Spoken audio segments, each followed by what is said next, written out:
Oke, Inang, mungkin Amang Nelson karena Amang Henry putar-putar susah masuk, mungkin Amang Nelson dulu mengganti untuk jadi lihat acara di Epistel gitu. Oke. Jadi bisa kita mulai ya, Amang?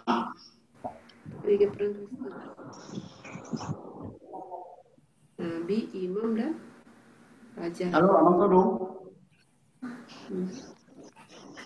Oke, Bang. Silakan. Silakan. Oke. Shalom. Shalom. Selamat malam, Mamang Ina. Selamat malam, Mamang Pendeta Pak Pahan. Malam ini kita akan mulai kebaktian, yaitu acara penutupan kebaktian week di KBP Serpong dengan tema kita penghakiman terakhir. Sebagai petugas malam hari ini yaitu pelayan yang berkhotbah Amang Pendeta Binsar Pak Pahan.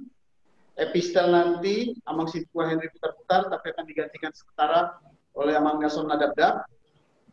Warta singkat Inang Situa Silvia Panjaitan, dan doa syafaat oleh Amang Nepos Pak Pahan. Untuk song leader atau organis Amang Johnson Mutagaon. Sebelum kita mulai kebaktian kita, atik wadong yang doa syafaat yang perlu tambahan nanti biar dicatat sama Amang Nepos Pak Pahan. Ada dari kita tambahan doa syafaat mungkin? Tolong didaftar sekarang.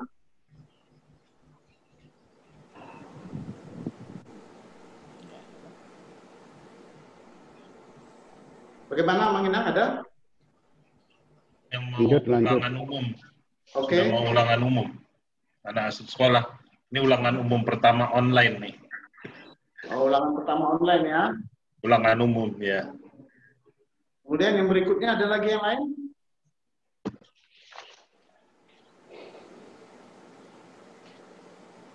Kalau tidak ada, kita akan mulai kebaktian kita. Mari kita bersaat teduh masing-masing. Saat teduh dimulai.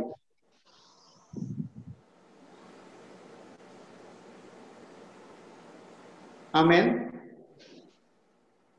Kita bernyanyi dari buku ND nomor 218 ayat 1 dan 2.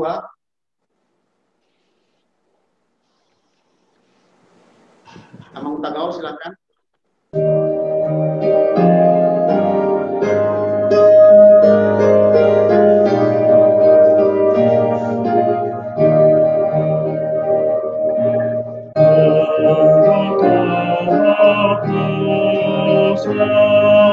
Tuhan Yesus,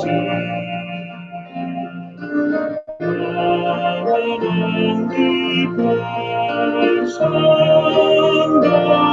disertai, berkenan dalam berani.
Di dalam nama Allah Bapa dan nama anaknya Tuhan Yesus Kristus dan nama Roh Kudus yang menciptakan langit dan bumi.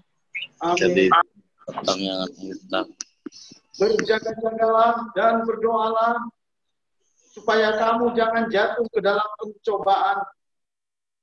Hati-hatilah dan berjaga-jagalah, sebab kamu tidak tahu bila manakah waktunya tiba. Haleluya. Marilah kita berdoa. Ya Yesus Kristus, Tuhan dari orang yang hidup dan yang mati. Hidup atau mati kami adalah milik-Mu. Walaupun kami berjalan di bawah lembah kekelaman, kami tidak gentar karena Engkau menyertai kami. Maut atau kubur tidak dapat lagi menahan kami karena Engkaulah Tuhan yang menyelamatkan kami. Kini kami datang memohon kepada-Mu. Kami menyerahkan roh dan tubuh kami karena hidup ataupun mati, Engkaulah yang empunya kami. Tuntun dan tolonglah kami dengan pengorbanan, supaya kami memperoleh hidup yang kekal. Amin. Kita bernyanyi dari Kidung Jemaat nomor 282 ayat 1 dan 2.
Firman Tuhan yang menjadi epistel pada kebaktian week malam ini tertulis dalam Matius 25 ayat 31 sampai 46. Demikianlah. Apabila penghakiman terakhir, apabila Anak Manusia datang dalam kemuliaannya dan semua malaikat bersama-sama dengan Dia, maka Ia akan bersemayam di atas takhta kemuliaannya. Lalu semua bangsa akan dikumpulkan di hadapannya, dan Ia akan memisahkan mereka seorang daripada seorang, sama seperti gembala memisahkan domba dari kambing. Dan Ia akan menempatkan domba-domba di sebelah kanannya, dan kambing-kambing di sebelah kirinya.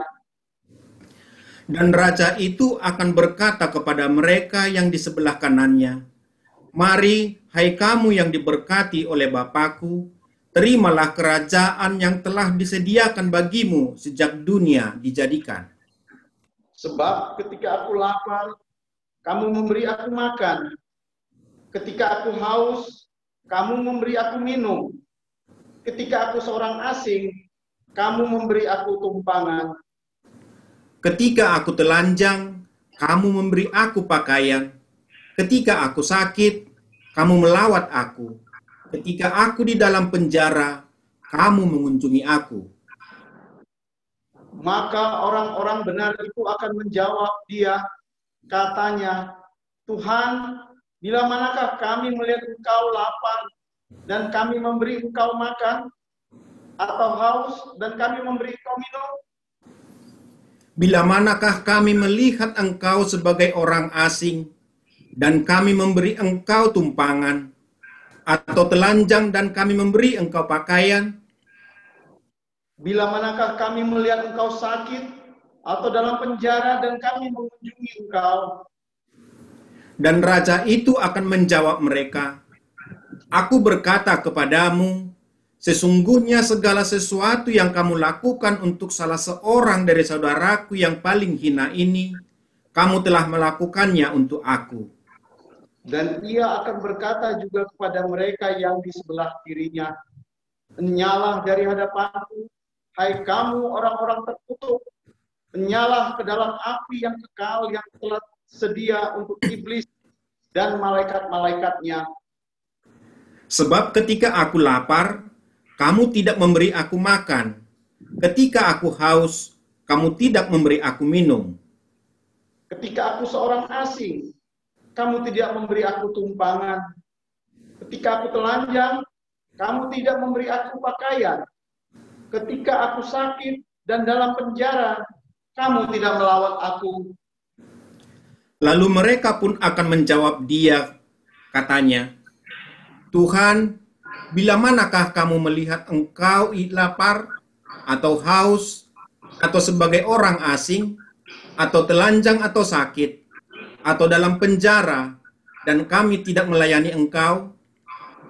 Maka ia akan menjawab mereka, Aku berkata kepadamu, sesungguhnya segala sesuatu yang tidak kamu lakukan untuk salah seorang dari yang paling hina ini, kamu tidak melakukannya juga untuk aku. Dan mereka ini akan masuk ke tempat siksaan yang kekal, tetapi orang benar ke dalam hidup yang kekal. Demikianlah firman Tuhan. Berbahagialah orang yang mendengar firman Tuhan, serta memeliharanya dalam hatinya. Amin. Kita bernyanyi dari Kidung Jemaat nomor 326 ayat 1 dan 2.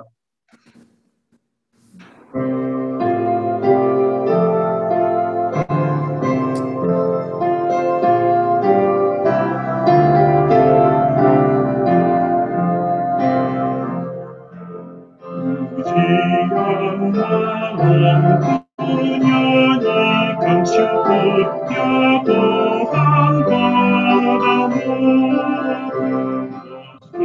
Kasih semesta yang Engkau tetap rahayaku. Tiada sayang hidup Bapa yang mengasihi sayang. Putusku kau pelihara, kau sumber rahmat beriku. Dengan setia kau menjaga, mengasuh dan membimbingku. Engkau sertaku tiap saat pun dalam susah dan gelut. Sekarang tiba malam hari tubuhku melepaskan. Kaulah kau tolong dari pagi, syukurku Tuhan terima. Kita dengarkan yang disampaikan Ibu Sylvia Panjaitan. Shalom Mamang Inang. Majelis HKBP Serpong menyampaikan selamat melaksanakan ibadah pertangyangan gabungan penutup week dan kategorial tahun 2020 di rumah kita masing-masing. Kiranya Tuhan menyertai kita sekalian. Warta jemaat untuk kita pada malam hari ini, yang pertama, yang berkhotbah pada pertangyangan gabungan week dan kategorial pada malam ini adalah Pendeta Dr. Biksar Pakpahan. Beliau adalah pendeta HKBP yang saat ini melayani sebagai dosen di STT Jakarta. Yang kedua, berita duka cita. Pada hari Selasa, 17 November 2020, telah meninggal dunia Bapak Edi Budiman Simanjuntak, tutup usia 62 tahun. Suami dari Ibu Neti Lamria Bolunenggolan dan bapak dari 3 orang anak. Tinggal di Kapling Serpong, nomor 47, RT 04, RW 05, Serpong, Wik Kanaan. Dan telah dimakamkan pada hari ini, Kamis 19 November 2020. Marilah kita doakan keluarga yang ditinggalkan dihiburkan oleh Tuhan. Yang ketiga, akhir tahun gerejawi dan peringatan orang meninggal.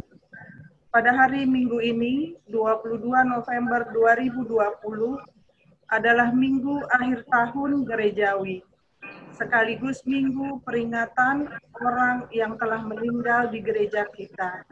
Pada kebaktian ini akan dibacakan nama-nama anggota jemaat kita yang meninggal dunia selama 1 tahun gerejawi, sesudah warta dan doa syafaat. Yang keempat, diskusi online, sola scriptura versus postmodernisme. Dengan maksud dan tujuan membangkitkan semangat pemuda Kristen untuk menjadi pelaku firman Tuhan di era postmodern dan meningkatkan kesadaran dan keinginan Naposo untuk dapat melakukan firman Tuhan, serta meningkatkan semangat akan cinta kekristenan, maka NHKBP Resort Serpong akan melaksanakan diskusi online yang akan dilaksanakan dengan rincian sebagai berikut. Temanya sola scriptura versus postmodernisme. Tanggal pelaksanaannya Sabtu 28 November 2020. Waktu jam 19 WIB sampai dengan selesai. Tempat pelaksanaan secara online via Zoom. Pesertanya NHKBP Serpong, Naposo Pagaran, dan Naposo Umum. Pembicara Sintua Dr. Partogian Sormin, pembawa firman Tuhan, Pendeta Rajiun Nababan MTH. Tuhan kiranya memberkati acara ini agar melalui acara ini nama Tuhan dapat semakin dipermuliakan. Yang kelima, berita kegiatan perayaan Advent, Natal, dan Tahun Baru 2020. Yang pertama, ibadah Advent pertama, Minggu 29 November 2020, paduan suara pertama Wik Betani, paduan suara kedua Wik Sion, paduan suara ketiga Perpunguan Perempuan. Ibadah Advent kedua Minggu 6 Desember 2020, paduan suara pertama Wik Bethlehem, paduan suara kedua Wik Kanaan, paduan suara ketiga, Perpunguan Porama. Ibadah Advent ketiga, Minggu 13 Desember 2020, paduan suara pertama, Wik Ebenezer, paduan suara kedua, Wik Jerusalem, paduan suara ketiga, Pur Amajetun. Ibadah Advent keempat, Minggu 20 Desember 2020, paduan suara pertama Wik Philadelphia, paduan suara kedua Wik Galilea, paduan suara ketiga Por NHKBP Serpong. Demikianlah warta jemaat singkat untuk kita malam ini. Tuhan memberkati. Terima kasih Nang Silvi. Berikutnya kita sampai kepada doa syafaat yang disampaikan oleh Amang Situan Nepos Pakpahan. Kami persilakan. Mari kita satukan hati dan pikiran kita. Kita berdoa kepada Allah Bapa Tuhan. Puji dan sembah kami sampaikan ke hadirat-Mu Tuhan, karena Tuhan yang layak untuk menerimanya. Tuhan adalah Raja dan Juru Selamat kami. Baru mati suaranya. Syukur kami ucapkan ke hadirat-Mu Bapa atas kehidupan, kesehatan, dan perkenan-Mu. Kami dapat berkumpul secara online pada acara pertanyaan tutup tahun HKBP Serpong malam ini. Melalui ibadah pertanyaan ini, kami mau memuji dan memuliakan nama-Mu, serta berdoa ke hadirat-Mu Bapa. Kami bersyukur karena Tuhan telah menyertai dan memberkati kehidupan kami, khususnya dalam situasi yang sulit saat ini. Sedang terjadi wabah COVID-19. Kami boleh menerima berbagai bentuk berkat. Tuhan memberi berkat kesehatan. Tuhan memberi berkat keperluan kehidupan kami. Baik itu lewat pekerjaan kami, ataupun dari orang-orang yang menjadi tangan-Mu untuk membantu kami. Tuhan Yesus, pada malam ini kami berdoa untuk saudara-saudari kami, Jemaat HKBP Serpong, yang saat ini sedang lemah, menderita sakit, yang terbaring di rumah sakit, maupun di rumah masing-masing. Datanglah Tuhan menjamah mereka, buatlah mereka sembuh dan kuat, sehingga dapat kembali menjalani kehidupannya dengan normal, dan boleh untuk hari selanjutnya bersama kami memuji dan memuliakan nama-Mu.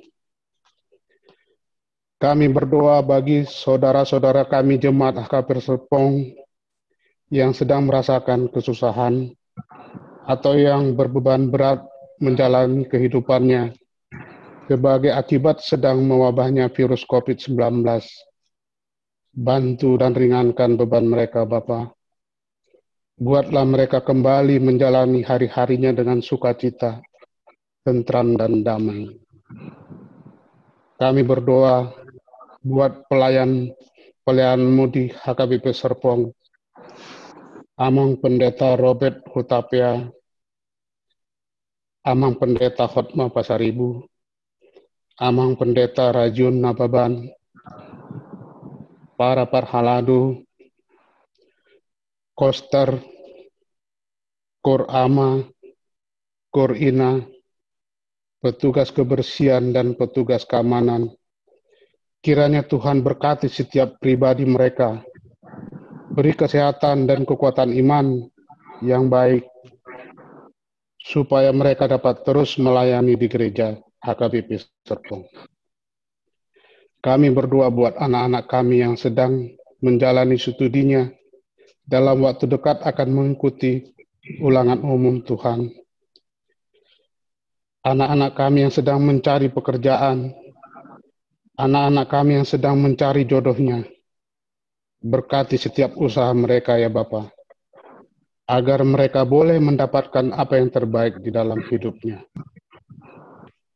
Kami berdoa untuk bangsa dan negara Republik Indonesia yang saat ini sedang banyak menghadapi permasalahan ekonomi, sosial, dan politik. Untuk itu Tuhan memberi kekuatan dan kemampuan bagi bangsa ini untuk bisa menghadapinya dengan kuat, baik, dan bersatu. Tuhan, jangan biarkan upaya orang-orang jahat memanfaatkan situasi yang kurang baik ini untuk kepentingan kelompoknya, dengan cara membuat kekacauan dan merusak persatuan bangsa ini. Kami bermohon kepadamu Tuhan, memberkati Presiden kami Bapak Joko Widodo beserta jajarannya, sehingga dimampukan dan dikuatkan menghadapi setiap tantangan dan rintangan di dalam memajukan bangsa dan negara kami Indonesia. Kami berdoa untuk Amang Pendeta Binsar Pakpahan yang akan menyampaikan firman-Mu. Berkati dan urapi beliau, sehingga dimampukan memberikan khotbah yang baik untuk menjadi pedoman kehidupan bagi kami jemaat yang hadir saat ini. Inilah doa syafaat kami ya Tuhan. Kami sujud bermohon ke hadapan-Mu. Kabulkanlah permohonan kami ini, dan kami percaya Tuhan mengasihi kami. Di dalam nama Bapa kami sampaikan doa ini. Amin. Sebelum kita mendengarkan khotbah yang akan disampaikan oleh Amang Pendeta Dr. Binsar Pakpahan, kita bernyanyi dari Kidung Jemaat nomor 355 ayat 1 dan 3.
Baik, Ibu Bapak, Ina Amang, sebelum kita masuk ke dalam pemberitaan firman Tuhan, mari kita berdoa memohon bimbingan Roh Kudus.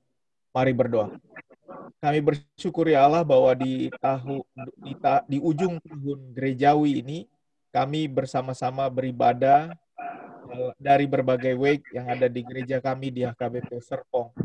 Tuhan sertai agar kami boleh mendapatkan kekuatan dari firman-Mu, dan juga di dalam minggu di mana kami akan mengenang orang-orang yang telah Engkau panggil kembali bersama-Mu, kami juga boleh mengingat masa dan momen kehidupan serta masa di mana kami akan kembali bersama-Mu. Kiranya melalui perenungan ini kami dikuatkan, boleh diberi semangat untuk menjalani kehidupan dan menjadi berkat bagi yang lain. Kiranya Roh Kudus-Mu membuat kami boleh memahami firman-Mu dan menjadi pelaku firman di dalam kehidupan kami. Dalam nama Tuhan Yesus Kristus kami berdoa. Amin.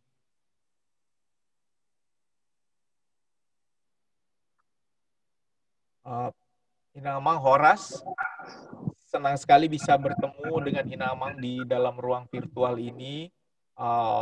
Ini adalah kesempatan yang baik, kita semua bisa bersama-sama di dalam ruang virtual, dan pada malam hari ini firman Tuhan yang akan kita baca, saya akan share screen, berasal dari atau diambil dari Yehezkiel 34 ayat 11-16, dan tema untuk minggu ini adalah penghakiman terakhir. Saya akan bacakan untuk kita semua dari Yehezkiel 34 ayat 11-16. Sebab beginilah firman Tuhan Allah. Dengan sesungguhnya, aku sendiri akan memperhatikan domba-dombaku dan akan mencarinya. Seperti seorang gembala mencari dombanya pada waktu domba itu tercerai dari kawanan dombanya, begitulah aku akan mencari domba-dombaku, dan aku akan menyelamatkan mereka dari segala tempat, kemana mereka diserahkan pada hari berkabut dan hari kegelapan. Aku akan membawa mereka keluar dari tengah-tengah bangsa-bangsa dan mengumpulkan mereka dari negeri-negeri dan membawa mereka ke tanahnya. Aku akan menggembalakan mereka di atas gunung-gunung Israel, di alur-alur sungainya, dan di semua tempat kediaman orang di tanah itu. Di padang rumput yang baik akan kugembalakan mereka, dan di atas gunung-gunung Israel yang tinggi. Disitulah tempat penggembalanya. Di sana tempat penggembalaan yang baik, mereka akan berbaring, dan rumput yang subur menjadi makanannya di atas gunung-gunung Israel. Aku sendiri akan menggembalakan domba-dombaku, dan aku akan membiarkan mereka berbaring. Demikianlah firman Tuhan Allah. Yang hilang akan kucari, yang tersesat akan kubawa pulang, yang luka akan kubalut, yang sakit akan kukuatkan, serta yang gemuk dan yang kuat akan kulindungi. Aku akan menggembalakan mereka sebagaimana seharusnya. Demikianlah firman Tuhan. Horas Inang Amang, senang sekali lagi kita bertemu di dalam ruang virtual ini. Nama saya Binsar Pakpahan, saya pendeta HKBP yang ditugaskan menjadi dosen di Sekolah Tinggi Filsafat Teologi Jakarta. Di sini juga bertugas sebagai Wakil Ketua 4 bidang relasi publik. Kami tinggal di kompleks ini, Nang Amang, di dalam STFT Jakarta, di Jalan Proklamasi, dan berjemaat di HKBP Menteng, di mana dulu pendeta resort kami adalah Amang Pendeta Hotma Pasaribu, tapi waktu Amang Pendeta Hotma, Pendeta resort, saya belum masuk di situ. Jadi senang sekali bisa bertemu juga, Amang, saya lihat tadi ada Amang Pendeta Hotma, Horas Amang, dan juga untuk para pendeta yang lain, Amang Robert Tapea, dan teman saya, Pendeta Rajiu Nababan, dan Amang Inang Parhalado, serta Ruas dari HKBP Serpong. Saya sampaikan salam Horas untuk kita semua. Pada minggu ini, saudara-saudara, kita masuk ke dalam apa yang namanya akhir tahun gereja. Akhir tahun gereja berarti kita masuk ke dalam penghujung tahun, tutup buku. Dan tahun baru gereja adalah selalu dihitung dari Advent. Dan pada minggu di mana kita berada di ujung tahun gereja ini, kita merayakan sebuah tradisi yang namanya Memento Mori, terutama di HKBP. Di gereja Katolik mereka mengingat ada yang namanya mengingat orang-orang suci. Dan di HKBP kita mengingat orang-orang yang sudah pergi mendahului kita. Dan kita punya tradisi yang dinamakan ingatlah akan kematianmu. Dan terutama ketika kita bicara soal ingatlah akan kematian, kita mengingat soal masa pandemi ini. Saudara-saudara, saya yakin di berbagai gereja ada paling tidak ada penambahan, terutama di Jakarta dan di sekitarnya, di Jabodetabek, kita punya penambahan orang-orang yang lebih dulu dipanggil Tuhan. Mungkin di tengah-tengah saudara-saudara pada saat ini, di tengah-tengah Amang Inang, ada yang masih belum selesai air matanya. Ada yang masih meneteskan air mata karena duka kehilangan seseorang yang kita kasihi, yang Tuhan panggil kembali. Salah satu yang saya ingat adalah almarhum Amang Sintua Talupan Luman Gaul, yang berasal dari HKBP Serpong.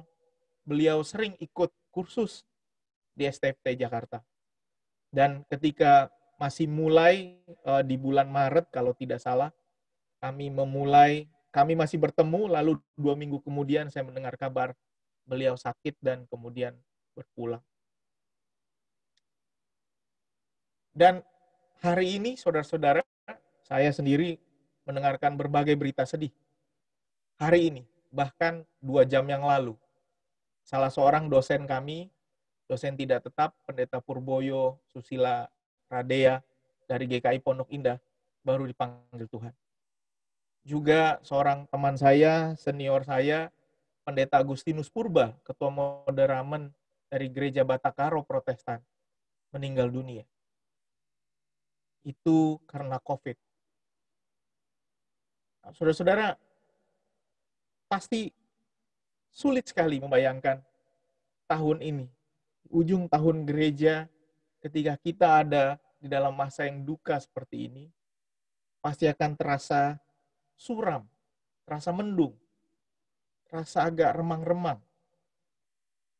2020, saudara-saudara, telah sampai di ujung ini. Kita sampai di ujung 2020, tahun yang sepertinya punya banyak cobaan buat kita semua. Bukan hanya kita, seluruh dunia menghadapinya. Tapi ada satu hal yang mungkin perlu kita ingat ketika kita tahu, ketika kita bicara soal kematian. Saudara-saudara, ada berbagai tradisi orang di berbagai belahan dunia untuk mengelola rasa sedihnya ketika ditinggal orang yang dikasihi. Dan caranya macam-macam. Di Korea, saudara-saudara, Korea Utara, di Korea Selatan, mereka sekarang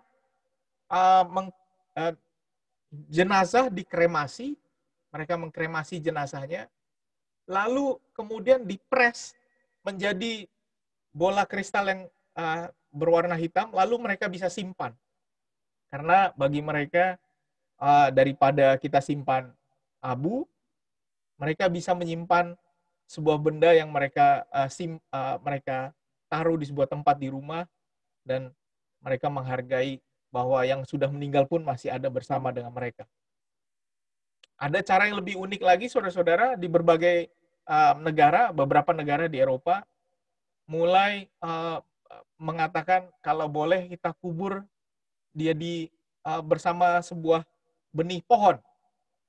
Di Bali misalnya, di Trunyan, orang meninggal akan diletakkan di bawah pohon kemenyan, dan di beberapa negara jenazah dikremasi lalu dimasukkan ke dalam pot gitu ya, bersama bibit pohon, lalu jenazah itu akan bercampur lalu menjadi sebuah pohon. Nah, jadi pohon itulah yang dijaga. Ini menarik juga, saudara-saudara. Akhirnya jadi jaga-jaga pohon dia gitu ya. Dia jadi jaga-jaga pohon. Tapi ini menarik juga karena mereka ada beberapa yang mau, ini pohon, inilah yang tadinya dari bapak kita gitu. Nah, yang menarik adalah ketika orang yang tidak percaya sama Tuhan meninggal. Bang Inang, beberapa kali saya ketika jadi pendeta di Belanda, waktu studi dulu sambil jadi pendeta, maksudnya pelayanan di gereja full time, saya beberapa kali memimpin juga acara-acara dan melihat acara pemakaman orang yang tidak percaya sama Tuhan. Saya tidak tahu apakah Inamang pernah melihat pemakaman orang ateis. Saya akan jelaskan bagaimana. Jadi jenazah akan ditaruh di sebuah ruangan seperti ini, digambar. Lalu mereka akan menaruh bunga, lalu mereka akan memasang lagu favorit dari yang sang almarhum.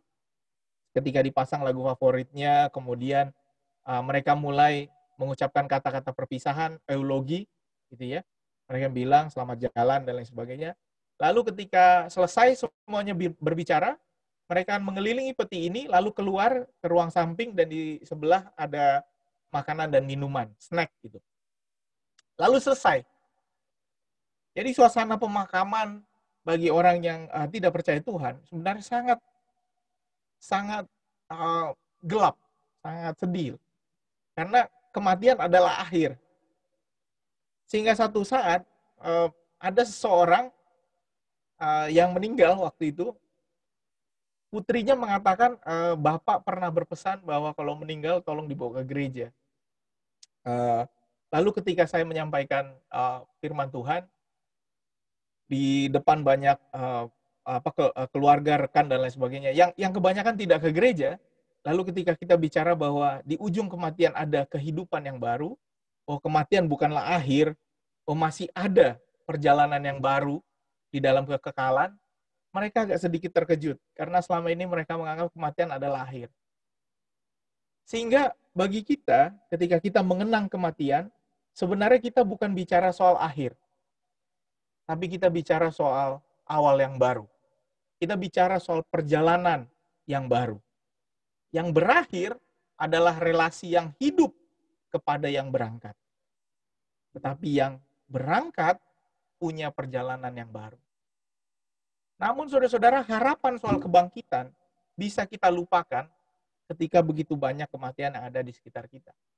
Ketika kita berada dalam kesulitan yang paling berat, ketika kita berada dalam duka dan tangis, kita bisa lupa akan harapan.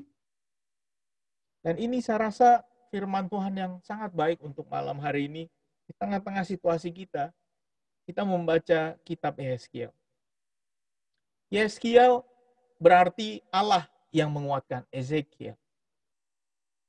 Dia lahir ketika bangsa Israel sedang dibuang, gitu ya, dan dia melayani sebagai imam, lalu kemudian menjadi nabi. Dia melayani pada waktu itu untuk Yerusalem. Saudara-saudara, ada perpecahan waktu itu antara Yerusalem dan kerajaan Israel. Israel terbagi dua. Israel Utara disebut Israel, ibu kotanya Samaria. Lalu Israel Selatan ada di bawah, ibu kotanya Yerusalem. Israel Selatan sering disebut sebagai Yehuda. Suku yang masuk ke dalam kerajaan Yehuda adalah suku Yehuda dan Benyamin. Lalu 10 suku yang lain ikut di kerajaan Israel dengan ibu kota Samaria. Jadi kalau kita berbicara soal orang Samaria, sebenarnya dia orang Israel juga, tapi bukan orang Yehuda. Sehingga Yehuda ini nanti jadi Yahudi. Nah, saudara-saudara, ketika bangsa Israel terbuang, bangsa Israel, dan ketika saya bicara Israel ini adalah spesifik Yehuda, konteks untuk di mana Yehezkiel bernubuat. Bangsa Israel berulang kali menjauhi Allah. Mereka berulang kali dihukum. Namun Allah setia kepada mereka. Dan pada saat ini, ketika Nabi Yehezkiel bernubuat, mereka dibuang di tanah Babylon. Dan ketika Yehezkiel berbicara tentang nubuat akan kehancuran, lalu nubuat akan datangnya juru selamat, Yehezkiel sendiri sedang berjalan mulai dari Israel, lalu dia sendiri bisa tinggal di dekat Babylon. Jadi dia sendiri sudah ada di tanah pembuangan. Dan tema utama yang dia bicarakan adalah ketika dia melihat Tuhan, dan Tuhan berbicara kepada dia, kemudian dia melihat penghakiman atas Yehuda dan Yerusalem, lalu dia bernubuat bahwa bangsa-bangsa yang menghancurkan Israel juga akan dihancurkan. Kemudian dia berbicara soal nubuat bagaimana Yerusalem akan jatuh, dan itu bagian yang kita baca sekarang, dan nubuat pemulihan. Nah, saudara-saudara, Yehezkiel adalah nabi yang ketika berbicara, banyak orang tidak mendengarkan dia. Tetapi ada satu prinsip Yehezkiel yang menurut saya cukup unik, bahwa dia merasa bahwa tugas untuk mengingatkan orang adalah tugas yang mulia. Kita perlu mengingatkan orang. Jadi ketika dia mau mengingatkan kejatuhan Yerusalem, dia bilang, penjaga melihat pedang itu datang, lalu penjaga bertugas untuk meniup sangkakala memperingatkan bangsanya. Kita, kata dia, kita, waktu itu dia bicara pada orang Israel, engkau anak manusia, kamu juga penjaga. Sebab itu ingatkan mereka, meskipun mereka tidak mau dengar. Ingatkan orang jahat untuk bertobat, kalau dia mati, akan kesalahannya, aku tidak menuntut pertanggungjawaban daripadamu. Jadi tugasmu, kata Tuhan, adalah mengingatkan. Mengingatkan. Dan bahkan, kalau dia ternyata mati, kita tidak mengingatkan, kesalahannya ada pada kita. Itu sebabnya Yehezkiel kemudian memiliki semangat yang luar biasa untuk berkhotbah, bahkan sampai satu cerita dia berkhotbah kepada tulang-tulang karena tidak ada lagi yang mendengarkannya. Tapi dia tetap merasakan bahwa saya perlu berkhotbah. Nah, pasal 33 adalah soal kesedihan. Pasal 34 ada dua bagian. Pasal 34 pertama mengingatkan soal para pemimpin bangsa yang jahat. Di ayat 1, di ayat 2 dikatakan, "Hei, celakalah gembala-gembala Israel yang menggembalakan diri sendiri. Bukankah domba-domba yang seharusnya digembalakan oleh gembala-gembala itu?" Ini kritik terhadap para pemimpin yang tidak memperhatikan dombanya. Bahkan kamu menikmati susunya, bulunya kamu buat pakaian, yang gemuk kamu sembeli, tapi domba-domba itu tidak kamu gembalakan. Ini gembala yang sepertinya tidak tahu cara menggembalakan, bahkan kalau bisa dia peras dombanya supaya dia mendapatkan keuntungan.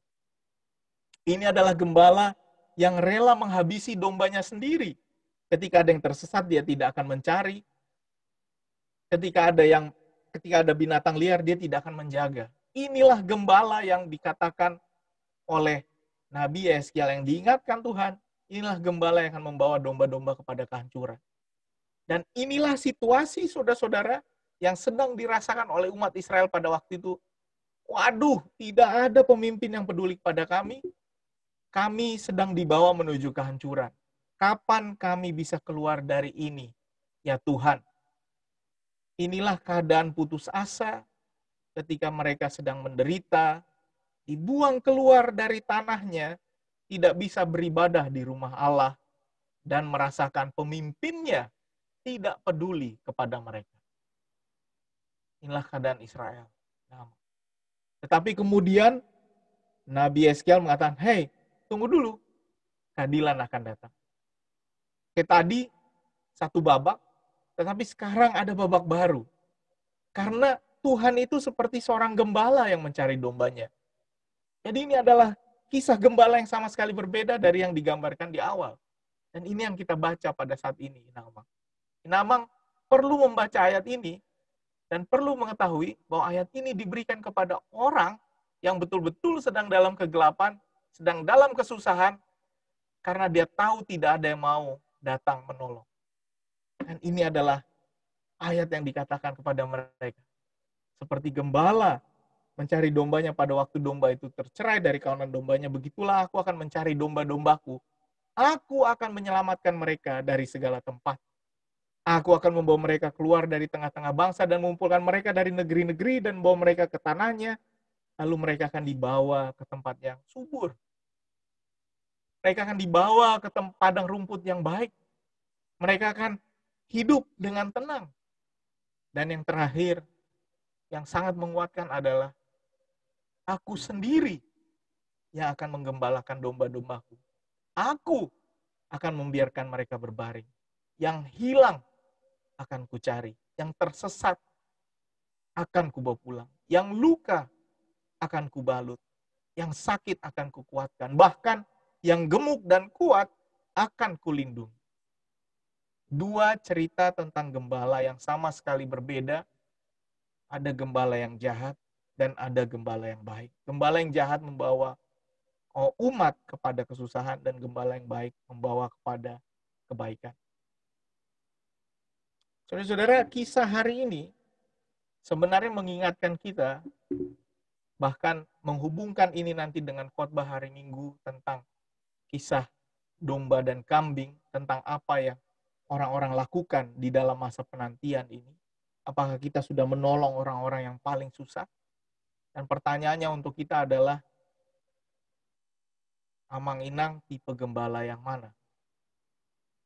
Di saat paling susah ini, kita ini tipe yang mana? Karena Amang Inang sudah menjadi, saya agak bingung ya, di tengah kesusahan ini, selalu ada yang dapat untung.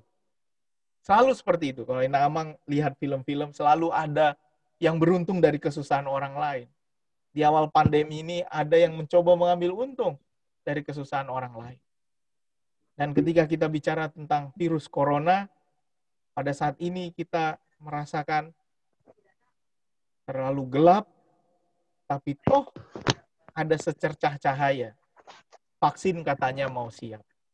Ada 2 vaksin yang sekarang disiapkan, Inang Amang, tetapi kita belum tahu kapan kita akan bisa memilikinya.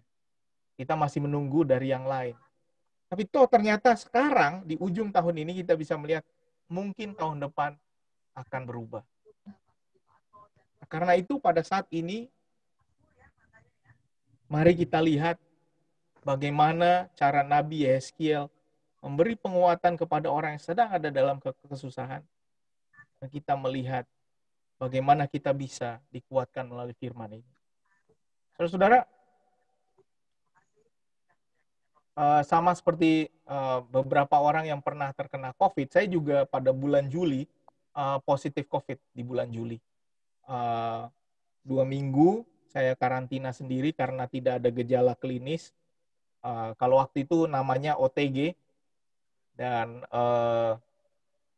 kebetulan STT Jakarta memberikan tempat di sini, ada guest house yang tidak ada lagi penghuninya, lalu saya ada di situ. Pertama kali tentu yang saya pikirkan adalah bagaimana keluarga.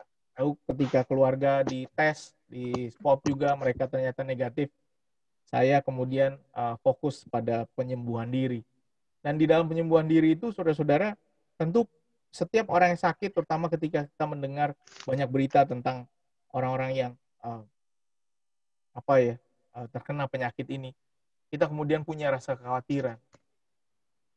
Dan salah satu yang menyakitkan soal COVID ini memang adalah ketika kita khawatir, imun tubuh melemah, dan ketika melemah, COVID menguat. Jadi ini agak sedikit mempengaruhi psikis kita. Kalau kita takut, kita lemah, akhirnya COVID-nya menguat. Tapi kita juga tidak boleh terlalu berani, maksudnya akhirnya jadi nekat, saya kuat dan lain sebagainya. Karena toh ternyata penyakit ini betul-betul ada dan menular dengan cepat gitu. Saya sendiri tidak tahu saya bisa tertular dari mana waktu itu.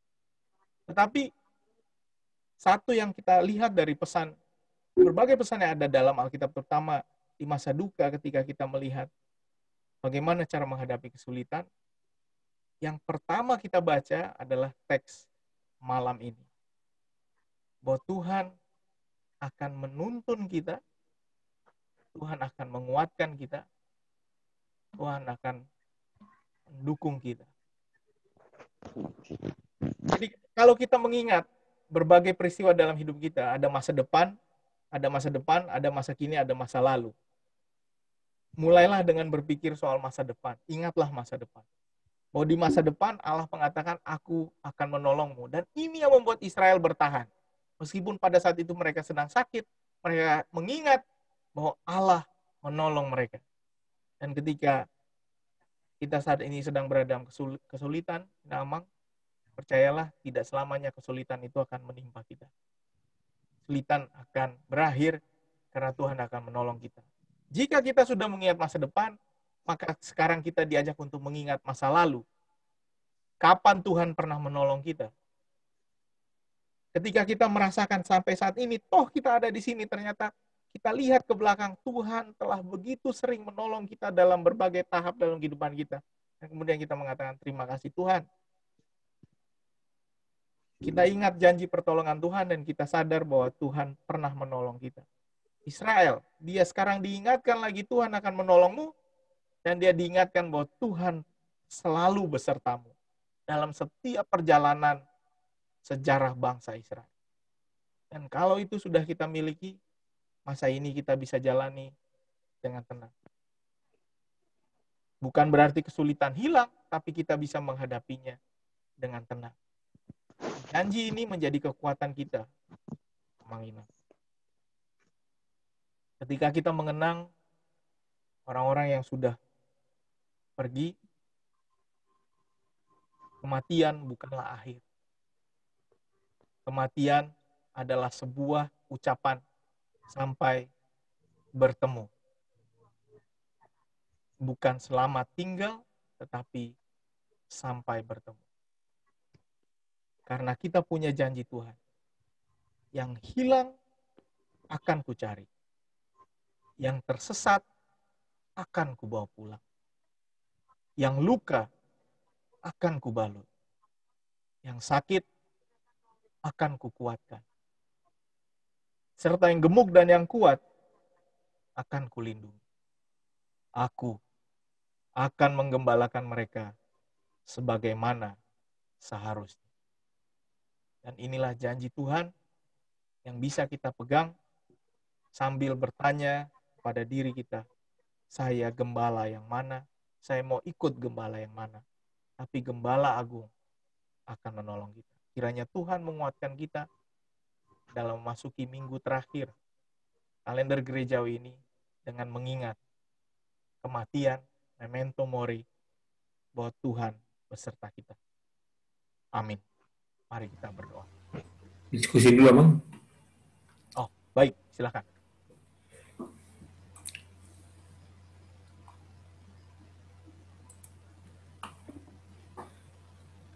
Silakan, Amang. Apa ada moderatornya ya, Amang? Amang Erwin Simatupang. Siap.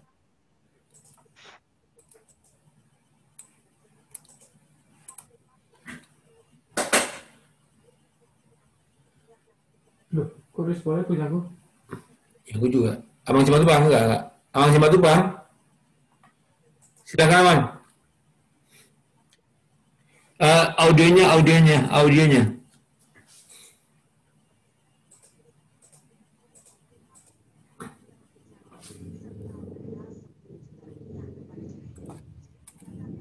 Mang. Audionya.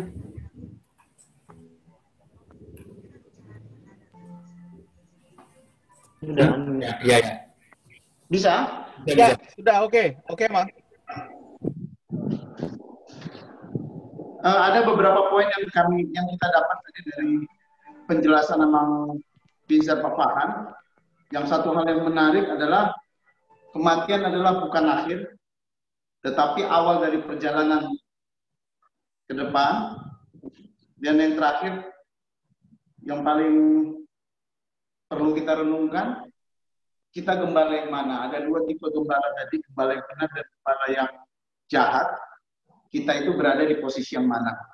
Dan untuk memperdalamnya, kami ajak semua yang hadir malam ini melalui Zoom untuk memberikan pendapatnya. Silahkan, nanti Amang Sekhor akan bisa membantu siapa yang diberi kesempatan pertama. Silahkan, Amang, sekitar 20 menit. Sekarang jam 9:07. Kita 20 menit, silahkan. Kami berikan kesempatan 3 orang pertama. Silakan. Siapa yang mau bertanya? Silakan. Ya. Andrew putar-putar. Nah, silakan Amang Andrew putar-putar. Ya, mulai teh, Amang. Salam kenal buat Amang Pendeta Binzar Pakpahan. Ya, pandemi ini akhirnya membatalkan rencana kami untuk membuat pembinaan para halado dengan salah satu pembicaranya adalah Amang Pendeta Binzar Pakpahan ya. Jadi mungkin akan kita reschedule di lain tempat. Oke, itu pembukaan aja, Amang.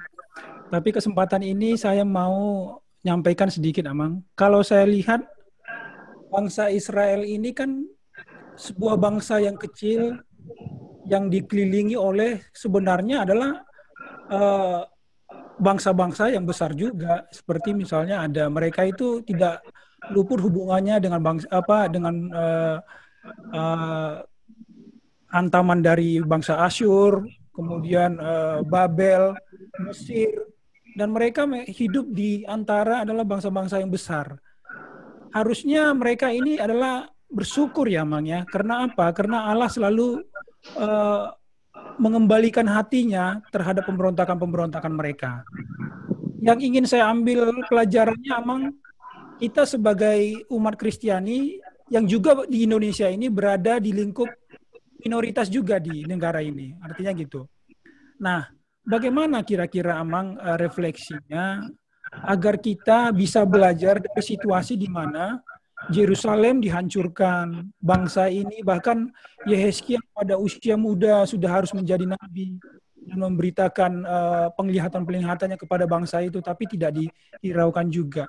Nah, kita ini sebagai bangsa minoritas di Indonesia ini banyak sekali juga terkadang keimanan kita sangat terbatas ya, terhantam ya, artinya sering diuji. Nah, kira-kira apa yang bagaimana yang harus kita lakukan, Amang, supaya kita kehidupan keimanan kita ini tetap bisa bertahan meskipun pandemi ada, tekanan dari rekan-rekan yang bukan seagama dengan kita begitu kuat, sehingga kita menjadi pribadi yang kuat dan tidak terpengaruh dan selalu kukuh untuk mengingat Tuhan. Kira-kira seperti itu, Amang. Apa kira-kira yang harus kita perlu lakukan kira-kiranya? Seperti itu, Amang, mungkin. Terima kasih. Terima kasih Amang Habibie. Jadi pertanyaannya bagaimana kita sebagai bangsa, sebagai umat minoritas di tengah bangsa di tengah-tengah masyarakat yang mayoritas agar kita supaya survive. Itu dari Amang Habibie. Yang kedua, Amang Edison Siahaan. Silakan Amang Edison. Ya, mau ya, Mang.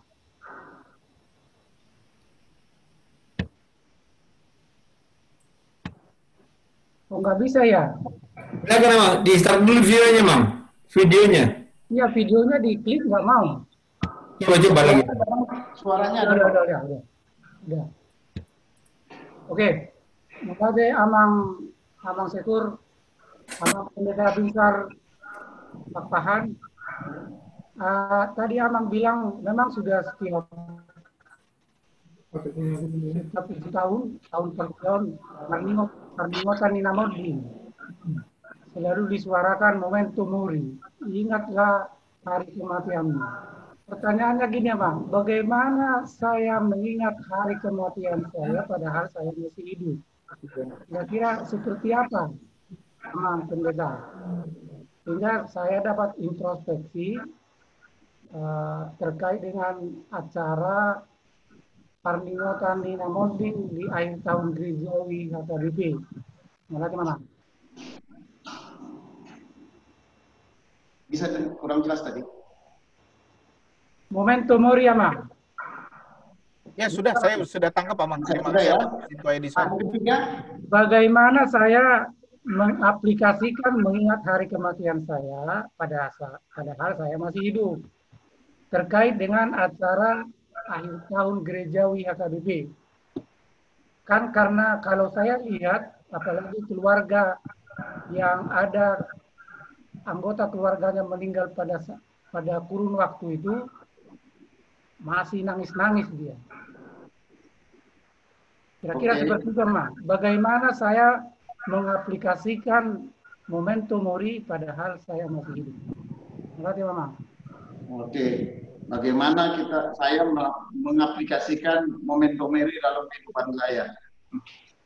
Yang ketiga, yang terakhir untuk termin pertama. Silakan. Kalau yang mau nanya dihidupin apanya, audionya.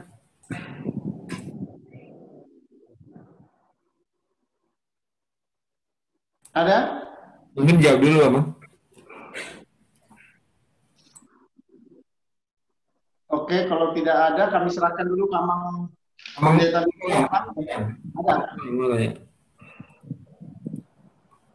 Baik, saya langsung jawab dulu ya, atau bagaimana? Ada satu lagi ya? Enggak. Nanya, Amang. Amang Torang, mau ngomong? Iya, mau nanya, Amang. Mau tanya, Horas Amang Pendeta Binsar, mau nanya, itu di ayat yang terakhir, Tuhan mengatakan, yang gemuk dan yang kuat akan kulindungi. Bagaimana saya bisa memahaminya, Bang? Kata melindungi biasanya untuk yang lemah. Di bagian yang lain, Alkitab juga yang lemah diminta yang dilindungi. Tapi Tuhan sendiri mengatakan, yang gemuk dan yang kuat akan kulindungi. Bagaimana saya memahami ini? Atau apa kira-kira alasan, kalau boleh dapat pendapat dari Amang, alasan firman Tuhan ini, alasan Tuhan mengatakan ini? Ya, yang gemuk dan yang kuat akan kulindungi. Terima kasih, Amang. Oke, Amang Pendeta Binsar, kami serahkan ke Amang. 3 pertanyaan, Amang. Baik, terima kasih. Saya akan jawab mundur. Terima kasih untuk pertanyaan-pertanyaannya. Sangat menarik pertanyaan-pertanyaannya. Pertama, Mang Torang Penjahitan. Amang, kenapa dia menuliskan atau mengatakan yang gemuk dan kuat akan kulindungi? Karena ketika dia membandingkan dengan gembala tipe pertama, yang gemuk dan kuat ini yang diperas. Ini yang diambil semua hasilnya. Inilah yang paling susah. Inilah yang akan kemudian dimanfaatkan sebanyak-banyaknya. Karena domba yang gemuk dan kuat itulah yang akan menghasilkan bagi tuannya. Jadi ketika Tuhan mengatakan yang gemuk dan kuat akan dikulindungi, ini bukan berarti yang gemuk dan kuat akan semakin dikuatkan, tetapi bahwa mereka yang cenderung akan habisi karena mereka punya potensi, karena dia punya sesuatu yang menjanjikan untuk dijual, ini yang akan dilindungi oleh gembala yang baik. Itu kira-kira maksudnya, Bang. Jadi yang gemuk dan kuat ini bukan selalu jadi komoditas buat saya, tapi justru ini yang akan saya lindungi karena saya gembala yang baik. Kira-kira begitu maksudnya, Bang. Sehingga kita bisa pahami bahwa bukan soal menguatkan yang gemuk dan kuat, tapi dalam teks ini domba yang gemuk dan kuat itu sebenarnya ada domba yang paling kritis posisinya karena dialah yang akan dihabisi gitu. Kira-kira kalau kita mau motong lembunya yang gemuk, kita mau ngambil susu gemuk, domba yang gemuk dan kuat. Di sini malah dikatakan tidak, saya akan tetap melindungimu. Kira-kira seperti itu, Mang. Mang boleh nanya dikit lagi, Mang? Sorry, Mang, nanya dikit lagi. Apakah dalam konteks ini yang disebut domba itu bukan manusianya, Mang? Saya menangkapnya bukan domba benaran. Ya. Itu gambaran, tapi sebenarnya manusia loh, jemaat loh menurut saya. Jadi kalau dipindahkan ke jemaat, gemuk dan kuat ini artinya adalah orang-orang yang sebenarnya berpotensi untuk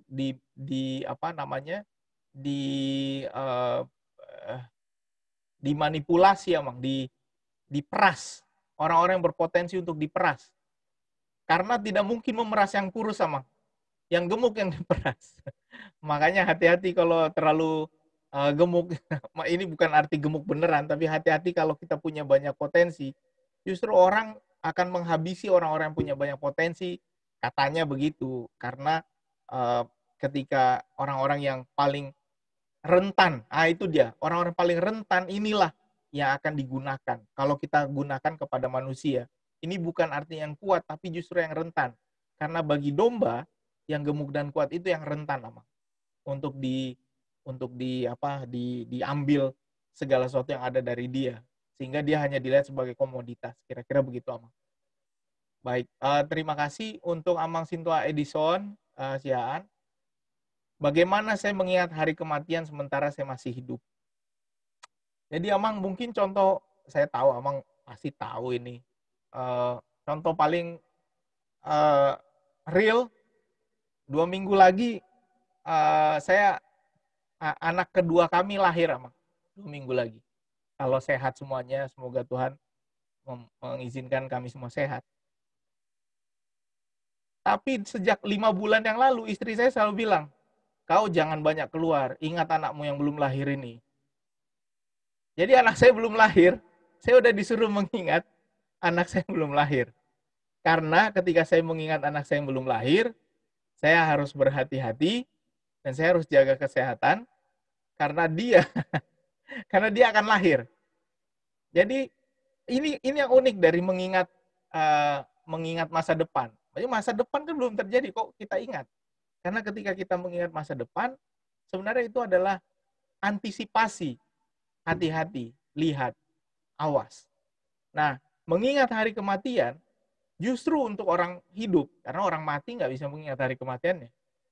Orang hidup harus mengingat hari kematiannya, karena ketika dia mengingat hari kematiannya, di situ kita jadi berintrospeksi, terutama dengan teks yang nanti akan kita baca hari Minggu. Apakah kamu sudah menolong orang-orang yang paling lemah, memberi baju kepada yang tidak punya pakaian, memberi makan kepada orang-orang yang lapar, memberi tumpangan kepada yang tidak punya rumah, membesuk orang yang sakit? Itu adalah pertanyaan-pertanyaan yang sangat relevan. Apakah kamu sudah melakukan itu? Jadi ingat, seperti kata lagu Songon Hatania Day, hidup ini adalah kesempatan. Jika ujungnya lupa. Jika saatnya nanti ku tak berdaya lagi, hidup ini sudah jadi berkat gitu. Jadi ada sesuatu yang kita ingat justru di masa kita hidup. Saya suka juga itu lagu kita itu dang marlapatan marede manor terhamu molo ngamate kan gitu katanya. Karena nggak ada artinya mengingat orang mati ketika dia sudah mati. Justru kita harus diingat ketika kita masih hidup. Dan itu akan membuat perubahan kepada orang yang masih hidup karena dia mengingat kematiannya. Nah, saya rasa itu adalah sebuah filosofi yang sangat menarik. Bahwa ingat ujung membuat kita sadar di tengah. Dan ada pepatah yang mengatakan, setiap orang yang siap mati, siap hidup. Setiap orang yang siap mati, siap hidup. Karena kita akan menjalani kehidupan kita dengan menikmati dan mensyukuri setiap kehidupan sampai kita mati nanti. Mungkin begitu Amang, kira-kira. Lalu Amang HBB ya, ini Amang Henry ya, betul nggak sih? Betul ya? Atau? Betul, Henry Butar-Butar. Betul kan Amang? Iya betul, Amang Henry. Nah, Amang Henry, bagaimana caranya bertahan? Jadi Israel ini apa ya? Setia kabur, setia kabur. Nah, tekangan gitulah kira-kira. Baik sedikit nasibnya kabur lagi dari Tuhan. Dan itu yang membuat mereka kadang-kadang lupa bahwa mereka dikelilingi oleh beberapa kerajaan yang besar. Seperti Israel Utara nanti Samaria dijajah oleh Asyur, Assyria, lalu yang di bawah itu dijajah oleh Babilonia. Nah, tetapi mereka ketika mereka setia kepada Allah, mereka selalu berada dalam kehidupan yang sebenarnya relatif aman dan baik. Meskipun di sana sini tetap ada peperangannya, mereka tetap menghadapi beberapa peperangan, tapi mereka tetap berada dalam penyertaan Tuhan. Nah, yang saya rasa bagaimana cara bertahan dalam kehidupan iman kita, menurut saya adalah ketika kita menjadi teguh kepada siapa yang kita percayai dan melakukan apa yang bisa kita lakukan berdasarkan firman Tuhan, tanpa takut akan tekanan yang lain. Karena janji pertolongan itu membuat Israel percaya diri. Sampai sekarang rasa percaya dirinya itu masih ada. Dia nggak pernah takut. Dan orang yang percaya diri itu cenderung lebih banyak melakukan segala sesuatu dengan tingkat keberhasilan yang cukup tinggi ya. Makanya kadang-kadang ya kalau saya suka lihat ini kalau refleksi kalau teman-teman yang bekerja lalu belum apa-apa dia udah bilang, aduh kita kan nggak bisa ngapa-ngapain, kita kan minoritas gitu misalnya. Sebenarnya justru ketika kita menghadapi tantangan gitu dia harus lihat, dia harus bilang, oh saya punya Tuhan, saya akan setia pada Tuhan saya akan buktikan kalau saya bisa. Dan itu yang terjadi pada Israel, padang gurun diubahnya menjadi kebun yang hijau, semua mereka bisa lakukan karena mereka percaya Tuhan beserta mereka. Dan ketika kita mengatakan, jika Tuhan bersama saya, siapakah lawan saya? Saya rasa itu kan mau percaya diri kita, meskipun kita sedikit jumlahnya, karena jumlah bukan masalah, tapi yang penting adalah kualitasnya. Nah itu yang membuat umat tetap bertahan sampai sekarang. Orang Kristen di Indonesia harusnya tidak boleh kena minority syndrome, karena kita selalu punya kelebihan. Kita punya berbagai talenta, dan ketika kita berhasil, emas akan tetap jadi emas. Dikubur bagaimanapun, dia akan tetap jadi emas. Kira-kira begitu, Amang.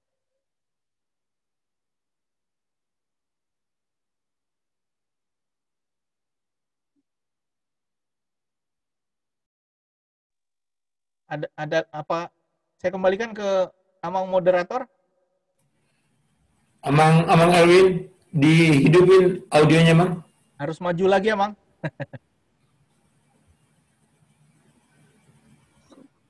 Oke.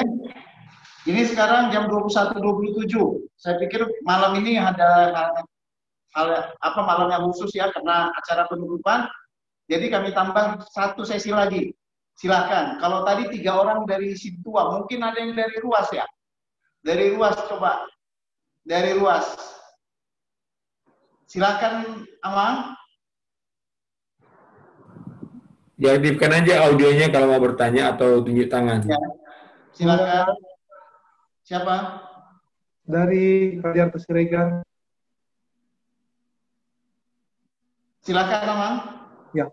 Dari siak kami Manukun, Bohado, Pasahaton, sudah ada sekolah minggu terkait materi Memento Mori. Kebetulan materi ini pas untuk hari Minggu ini. Mana tahu ada anak-anak yang menanyakan hari spesial ini supaya mereka juga boleh kenang. Kebetulan ada juga anak-anak sekolah minggu yang ayahnya sudah lebih dahulu dipanggil pada tahun ini. Soal dia mah hira-hira kami guru sekolah minggu pas sahatono sudah dana. Mau lihat. Oke. Yang kedua, tadi Rudianto Siregar. Yang kedua, silakan. Kesempatan kedua. Silakan Amang Ina.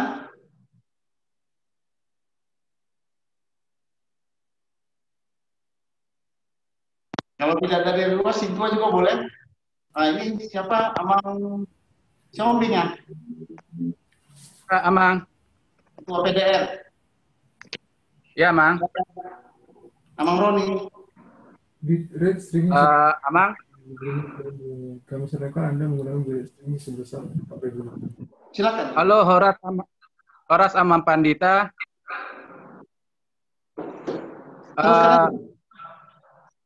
Yang kita tahu bahwa gembala yang baik itu adalah Tuhan Yesus. Sedangkan pertanyaan tadi Amang, ada gembala yang baik dan ada gembala yang jahat. Sebenarnya kalau kita tarik pada diri kita sendiri, siapakah gembala kita ini? Yang bisa menilai kita itu kan orang lain. Dan bagaimana kita bisa mengintrospeksi diri kita bahwa apa yang kita lakukan itu sudah baik. Sedangkan yang menilai kita itu merupakan orang lain. Itu Amang pertanyaannya. Mulai hati. Oke. Terima kasih Amang Roni. Yang terakhir ada? Silakan. Ada satu lagi? Sintua juga boleh. Silakan. Ada? Hebat, Amang. Halo, Amang. Oh, Amang silakan. Tadi siang saya berdiskusi sama seorang ibu tentang bangsa Israel. Dikaitkan dengan COVID-19 ini, Amang. Bangsa Israel keluar dari Mesir oleh Musa 400 tahun. Berliku-liku yang dilakukan. Baik yang taat kepada Tuhan maupun yang menyimpang. Sementara kita di COVID ini, Amang, baru sebelum ada 1 tahun, kita nggak sabar. Contoh yang gampang, kita kesana kemari dan segala macam sehingga nggak taat, sehingga ada keteledoran. Nah, dikaitkan dengan adanya Roh Kudus itu, Amang, saya percaya Tuhan Yesus ada sampai sekarang. Nah, dikaitkan dengan Roh Kudus, bagaimana konteks itu, Amang? Terima kasih. Kami kembalikan ke Amang Binsar. Silakan Amang direspon. Baik, terima kasih untuk pertanyaannya. Pertama untuk Amang Siregar. Amang, saya ikut merasakan turut berduka juga ketika seorang anak masih kecil sudah kehilangan ayahnya. Dalam bercerita mengenai tema ini, saya harus tahu dulu usia anaknya berapa, Amang ya? Kelas berapa ya?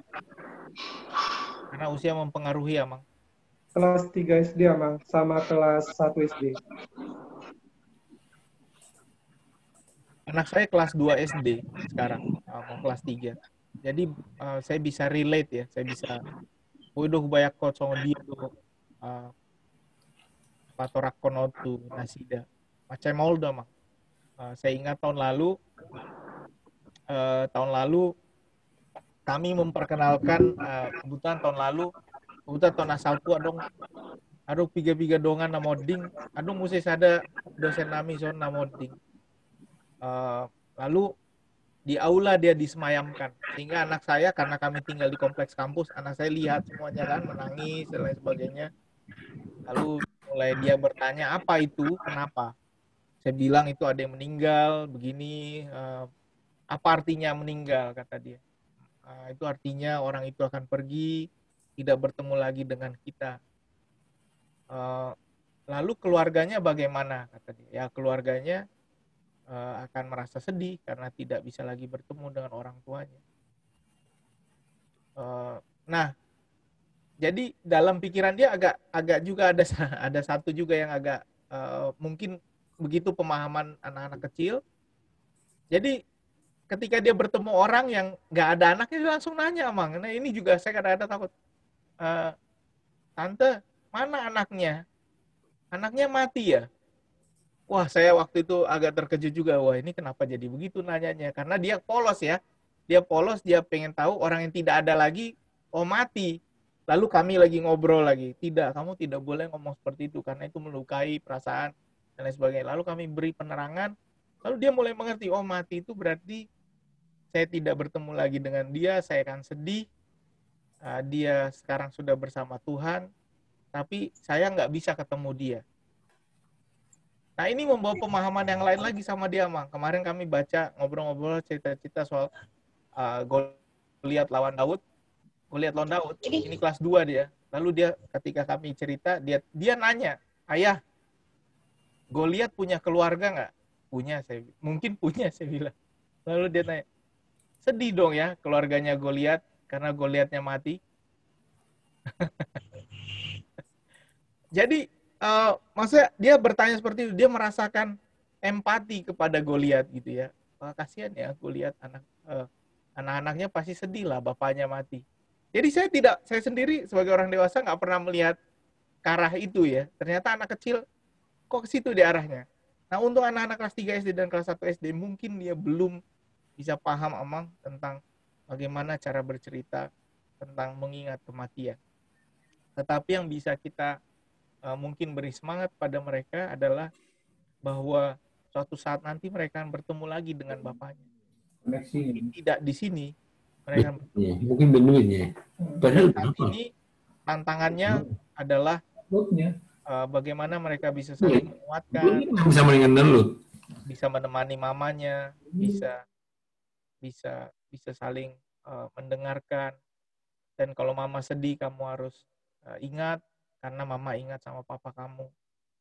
Nanti ketika saya rasa ketika dia SMP, atau kelas 4 sekarang saya rasa sudah cukup mengerti. Kelas 4, kelas 5 lah. Kelas 5, kelas 6, itu sudah mulai masuk ke dalam hatinya bahwa dia sudah kehilangan orang tuanya. Tapi di kelas 3 saya rasa perlu diberi penguatan saja.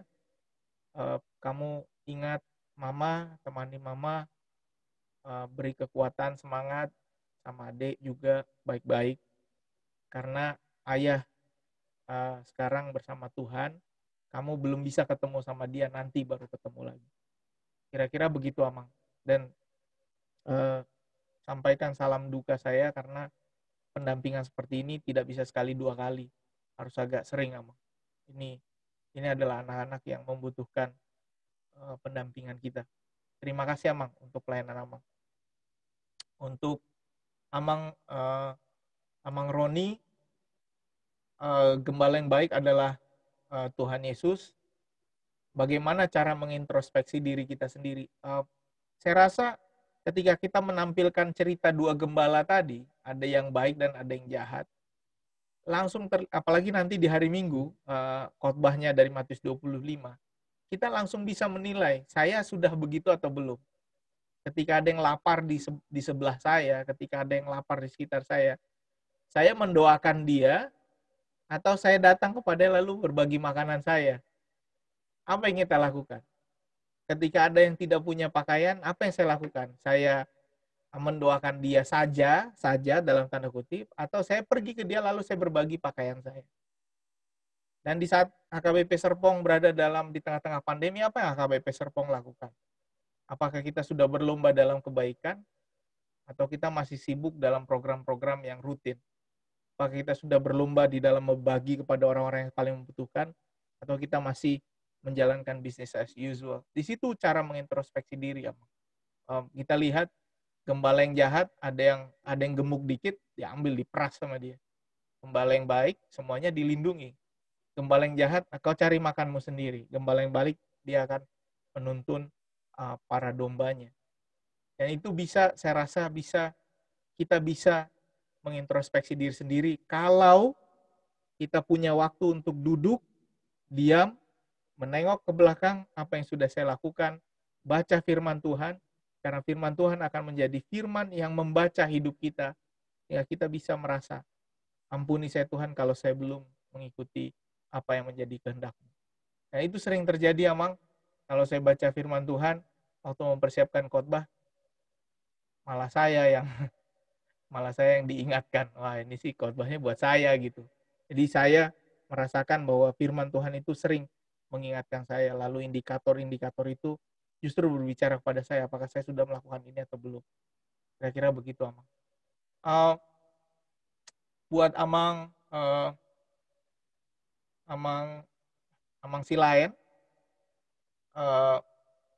pertama Amang, Israel ada dalam perjalanan selama 40 tahun, Amang. Perbedaan juga, ada sedikit perbedaan, Amang, antara apa yang mereka hadapi dengan apa yang kita hadapi. Yang kita hadapi ini adalah penyakit yang menular. Dan kita perlu untuk tidak bertemu yang lain karena penularannya terjadi lewat manusia. Orang Israel harus bersama-sama karena kalau bercerai mereka bisa diserbu oleh bangsa-bangsa yang ada di sekitarnya. Jadi di situ ada perbedaan. Tetapi poin Amang saya tangkap bahwa kita tidak sabar, gitu ya. Kita tidak cukup sabar gitu. Bahkan kadang-kadang saya dapat kesan kita menantang, Amang. Kita malah menantang gitu ya. Wah, ada Tuhan kok gitu. Jadi waktu saya positif itu, Amang, saya sempat menantang orang-orang. Ayo yang kemarin bilang ada Tuhan, ayo silahkan ngobrol bareng, makan siang bareng saya. Jadi dalam konteks bercanda gitu ya. Saya bilang, ayo kita ngobrol bareng. Kalau memang kamu nggak percaya bahwa ini menular gitu. Karena pada akhirnya, satu yang perlu kita ingat adalah saya menjaga supaya orang lain tidak tertular.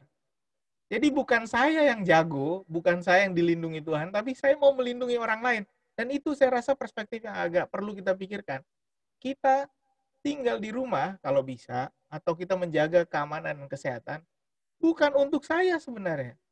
Terutama buat anak-anak muda, ini bukan untuk dia. Ini untuk orang-orang di sekitarnya yang memerlukan perlindungan karena punya komorbiditas misalnya. Dia punya risiko yang tinggi. Jadi ini yang kalau Amang lihat di Amerika Serikat, ini yang nggak masuk akal saya di Amerika Serikat sekarang. Ketika mereka sehari di atas 100.000, dalam seminggu kemarin mereka bisa mencapai 1 juta terinfeksi dan sekarang semua rumah sakitnya penuh. Meskipun di Indonesia ada juga yang mengawinkan anak lalu mendatangkan banyak kasus baru. Tapi maksud saya hal-hal seperti ini sering terjadi sebenarnya karena ego. Dia hanya memikirkan diri sendiri. Dia tidak memikirkan orang lain. Kalau kamu mau sakit, monggo, silahkan. Baba emak. Tapi kan masalahnya dia sakit mengajak orang lain. Gitu. Jangan dong. Kita harus saling menjaga dan saling peduli terhadap orang-orang di sekitar kita. Sampai sekarang, Amang, bahkan masih ada yang percaya bahwa COVID ini bohongan. Ini saya sampai, aduh, ini bener-bener apa? Atau gimana ya, Pak? Masih ada loh, Amang. Saya masih, ini kan bohongan. Sebenarnya nggak ada itu yang begini-begini. Rumah sakit itu tuh tipu-tipu itu menambah jumlah pasien. Aduh. Tolonglah kita saling menjaga. Sabarlah dulu, seperti kata Amang tadi. Sampai kita bisa menjaga keamanan dan kesehatan semua orang. Itu yang penting, Amang, bahwa pada saat ini kesabaran kita bukan untuk saya, tapi untuk orang-orang yang kita kasih yang ada di sekitar kita. Jadi kita harus taat, Amang ya? Iya, Mang. Cuci tangan, jaga jarak, pakai masker. Jangan sampai terbiasa, Mang Inang. Soalnya lama-lama kalau terbiasa, keluar rumah, pulang nggak mandi lagi. Tak bodoh. Dak pajupang do jolma naking, dawodo naking siana asing gitu. Akhirnya nggak mandi lagi. Padahal itu perlu. Karena yang mau kita jaga adalah orang-orang di sekitar kita. Gitu, Mang. Terima kasih, Amang. Saya kembalikan ke Amang Erwin.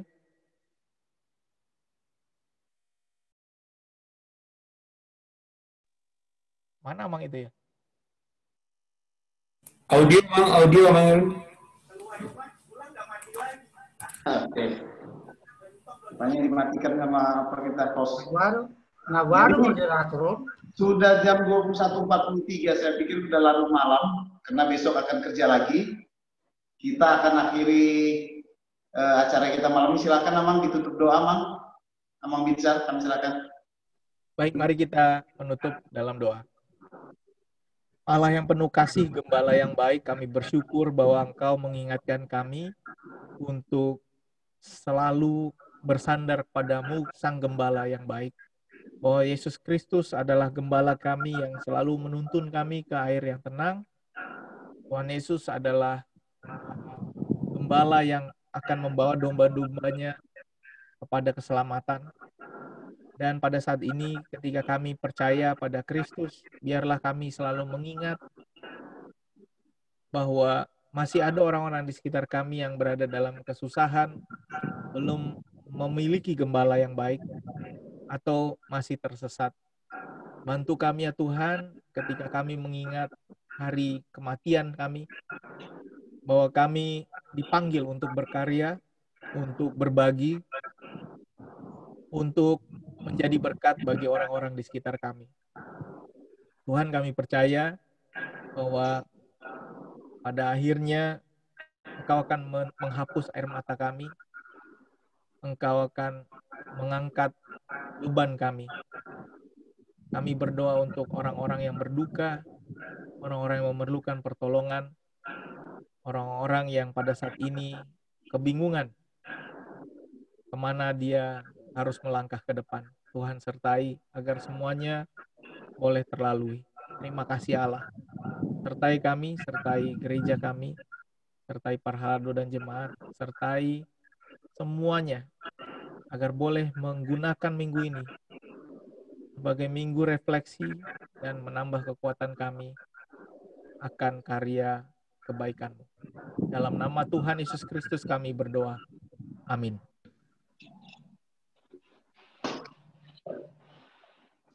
Kita akan mengumpulkan persembahan kita. Kita bernyanyi dari Kidung Jemaat nomor 415 ayat 1 dan 3.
Serahkan kita bisa menutup acara kebaktian kita.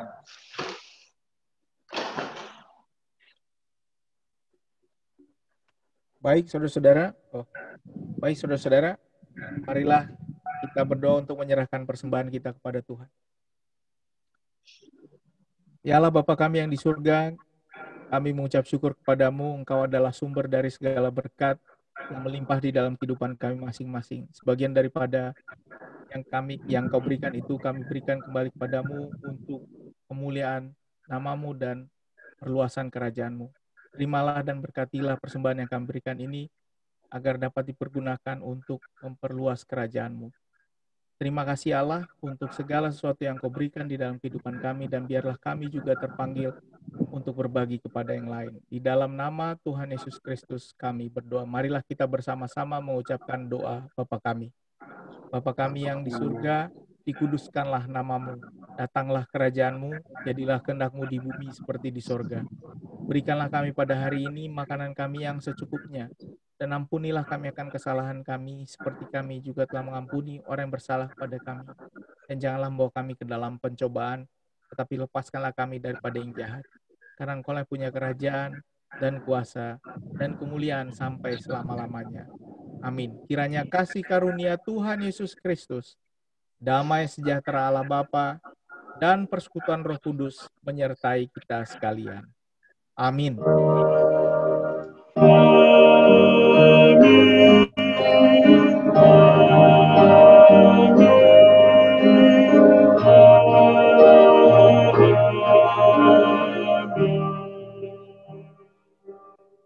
Oras, Wadi. Oras. Oras, Mas. Oras, Amang. Oras. Oras, Oras, Amang.